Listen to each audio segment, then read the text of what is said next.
Привет! Мне кажется, у многих в детстве была коробочка с самыми ценными предметами. Вот сегодня я решила сделать такую. А вдохновлялась я сегодня новой книжкой «Анима. Золотой стриж» Екатерины Соболь от издательства «Росмен». Я думаю, многие знают этого автора по серии книг «Дарители». Эта анима никак не связана с учениями Юнга, если что. Это, как и «Часодеи» и «Дарители», подростковая фантастика, но при этом и я с большим удовольствием прочитала мне чуть-чуть осталось, эту книгу. При ее написании Екатерина Соболь обращалась к народным сказкам и при этом создала свой волшебный мир. Стоило мне открыть первый форзац, и это уже любовь. А я вам уже как-то говорила, что я в детстве обожала рисовать подобные карты волшебных миров. Эта карта выглядит идеально для меня, и при этом она нарисована по эскизам автора. Мне сказали, что концовка этой книги переворачивает с ног на голову. Я до развязки событий еще не дошла, но у меня был уже такой момент, когда ты читаешь спокойненько, все хорошо, и тут... Подождите, нет, как? Так не должно быть, все должно было быть иначе. Я, конечно же, не буду рассказывать сюжет, но при этом некоторые моменты поясню в процессе работы. Книга касается темы магии, поэтому моя коробочка будет якобы для магических предметов. И вполне вероятно, что свои будущие проекты я потом буду складывать в нее. А в конце видео я вам расскажу про розыгрыш 3 экземпляров книг с сумками от Terra Incognita. Изначально я хотела сделать деревянную коробочку целиком сама и даже приступила к созданию крышки. Раз прямоугольник, два прямоугольник, вжух-вжух шлифовашкой, оп, рамочка и вжух-вжух с цилиндриком. Потом я это склеила, и вот что получилось. Для удобства работы я распечатала фотографию обложки и разрезала ее для лучшей визуализации того, что собиралась сделать. Дальше из полимерной глины я вылепила 3 основных элемента. Крыло, которое я пыталась по-разному лепить и в итоге собирала по перышкам.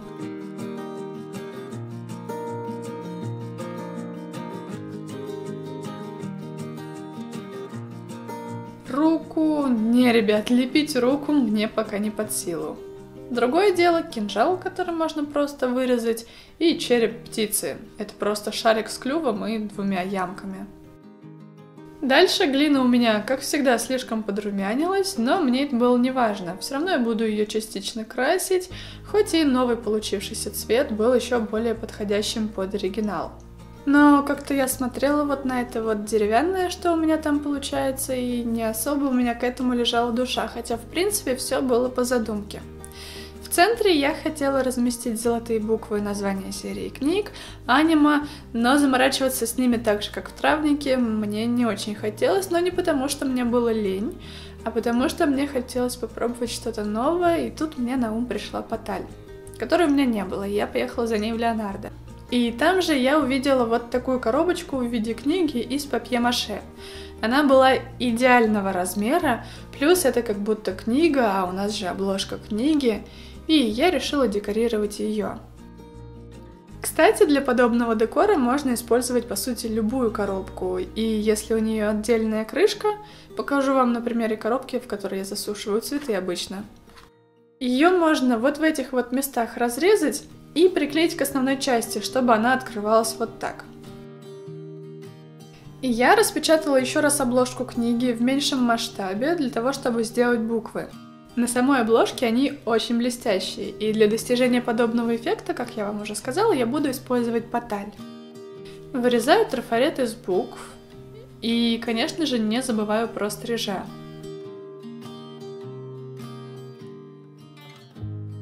На этот раз я решила попробовать и еще один новый для себя материал – самозатвердевающую глину от Фима. Мои ожидания с реальностью совсем не совпали. Я думала, что это будет такой же материал, как пластика, по текстуре, но который застывает сам, потому что там другой состав. А эта масса похожа с одной стороны на глину настоящую, а с другой стороны на какую-то бумажную массу. Вероятно, это и есть бумажная глина, которую я тоже хотела как-нибудь попробовать, но почему-то ее на всех сайтах все равно называют пластикой или полимерной глиной. Она довольно влажная и приятная на ощупь, и ее не надо разминать, потому что она очень мягкая. Я убрала ее в пакет с зип-молнией, чтобы она не высохла, но из-за этой влажности к ней не приклеивается мой трафарет. Поэтому для букв я все-таки взяла обычную полимерную глину. Кое-как раскатала пласт. Пора мне уже, наверное, обзавестись пастомашиной или хотя бы акриловой скалкой. Приложила на него свой трафарет. И важно не забыть и внутренние детали. И стала продавливать бумагу по контуру.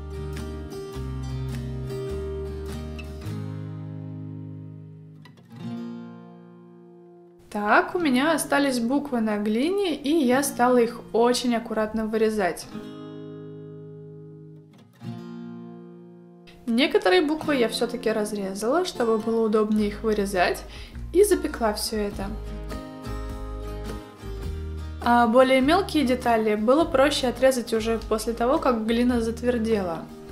Но все-таки они были грубовато вырезаны, и чтобы придать им округлости и аккуратности, я решила покрыть их сверху топ-гелем для маникюра, который довольно густой и сгладил мне все. Сначала я сразу же после покрытия немного сушила элементы фонариком, чтобы мой довольно толстый слой геля схватывался и не растекался. А потом все буквы несколько минут просушила в лампе для полного затвердевания геля. Теперь поталь. Для нее есть специальный клей, который после высыхания остается липким, и к нему и пристают эти тончайшие золотые листочки. На крыле и кинжале на самой обложке тоже есть золотые элементы, которые я тоже решила имитировать поталью. Наношу клей тонким слоем на буквы и стрижа по всей поверхности, а на крыле лишь на некоторые перья. Спустя 10 минут аккуратненько прикладываю туда кусочки потали и приминаю их, а потом жесткой кистью снимаю то, что не приклеилось. То, что мне показалось лишним, я просто соскребла ножиком.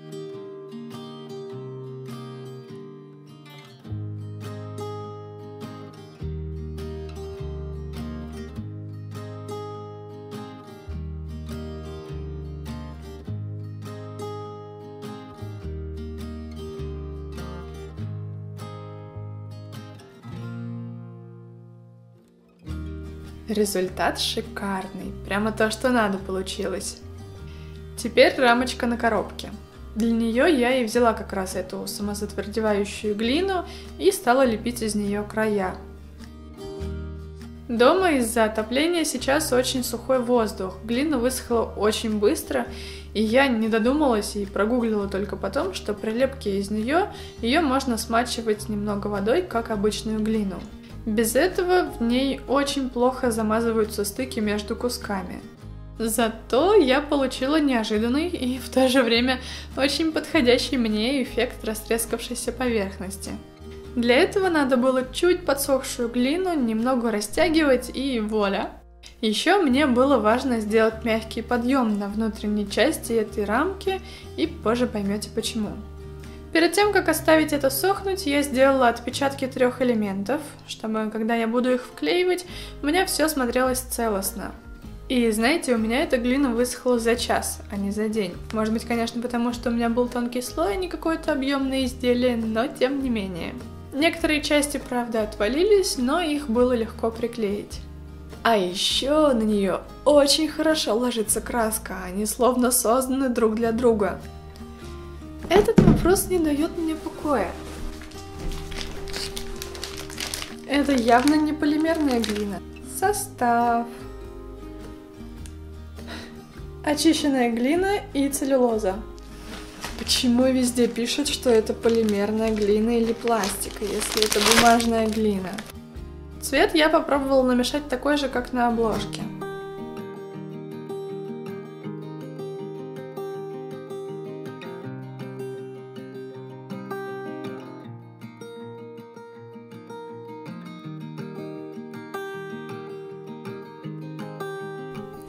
Еще в центр я нанесла сначала очень много серебряного акрила. Помимо того, что я покрасила поверхность, это еще будет грунтовкой, потому что в дальнейшем я планирую заливать это место смолой. а коробка у меня все-таки картонная. Вечером, уже без камеры, я решила все-таки перекрасить эту рамку и сделать ее более натурального цвета под такую глиняно-песочно-плесневелую поверхность, неживую землю. Дальше крашу обложку. Я смешала красный, коричневый и фиолетовый для достижения такого бордового цвета, который у меня почему-то ассоциируется с советскими книгами.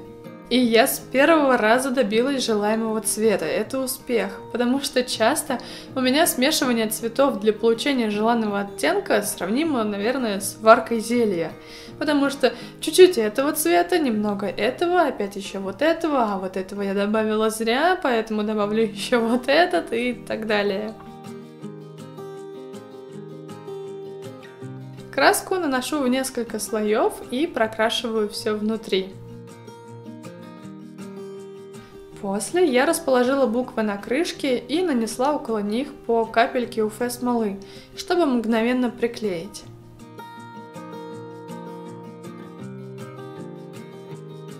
Также я замазала УФ смолой, словно герметиком, все стыки глины и картона. После сушу все это под лампой 5 минут. Теперь эту внутреннюю часть буду заливать смолой. Но тут была одна трещина, она меня беспокоила, потому что вдруг через нее смола начнет вытекать. Поэтому снаружи я залепила ее клеем из пистолета. Дальше беру эпоксидную смолу. У меня это My Epoxy Pro, которая застывает 24 часа, а не 48. Я очень переживала за то, что у меня может смола растечься, поэтому я хотела, чтобы она скорее затвердела. Смешиваю ее по инструкции и небольшую часть отливаю для того, чтобы окрасить в черный цвет. Остальную же часть я окрашиваю в прозрачный зеленый. Именно поэтому я ранее красила поверхность серебряным, потому что мой зеленый краситель прозрачный и фон будет просвечивать. Правда, он показался мне слишком ярким, и тогда я добавила в него капельку, маленькую капельку черного. Отлично! Дальше черной смолой я делаю тонкий контур. А потом шприцом заливаю зеленую смолу в центр.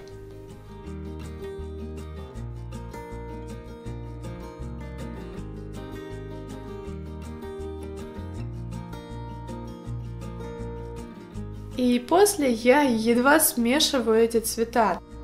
Точнее, даже скорее развозюкиваю черный такими вот, чтобы это были такие сгустки тьмы.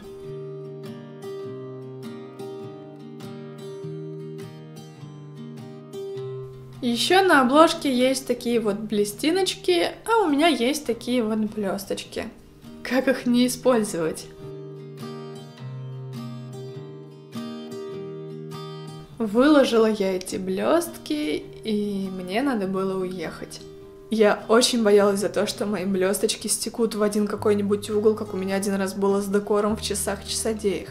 Я очень боялась за то, что у меня вся эпоксидка может нафиг растечься по всему столу, потому что неизвестно, как я приклеила эту глину на этот картон, а если картон размокнет, так как эта глина поведет себя. И еще я очень боялась за то, что вот эти мои черные, из-за того, что смола слишком жидкая, ну, относительно жидкая, черные с зеленым могут смешаться, сделать градиент, и не было бы вот этого вот всего. Но нет, на этот раз я вернулась, и она как стояла, так и застыла. Моему счастью не было предела. Все эти разводы сохранились, а блестки были на месте. Вот только когда я отдирала силиконовую затычку, она сняла слой краски, но это легко поправимо, это мелочи вообще по сравнению с тем, что могло бы случиться. Для декора я еще решила взять веточки декоративного винограда и мох, совсем чуть-чуть мха. Приклеиваю недостающие детали, и да, я решила сделать брови на черепе. И в щели приклеиваю совсем чуть-чуть мха и палочек.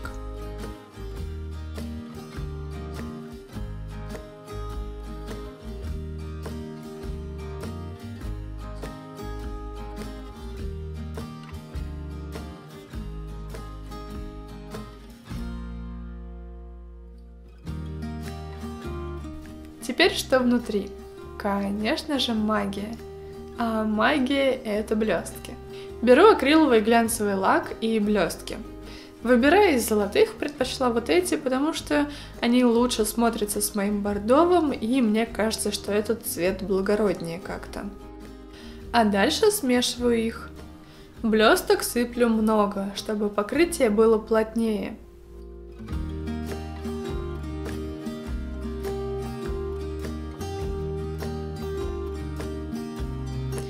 И начинаю красить этим стенки внутри коробочки.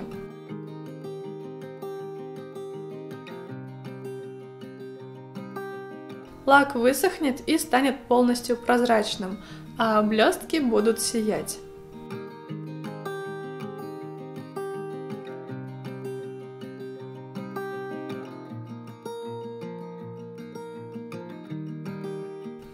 Еще этим же лаком, но уже без блесток, я покрыла поталь, чтобы случайно не содрать ее потом.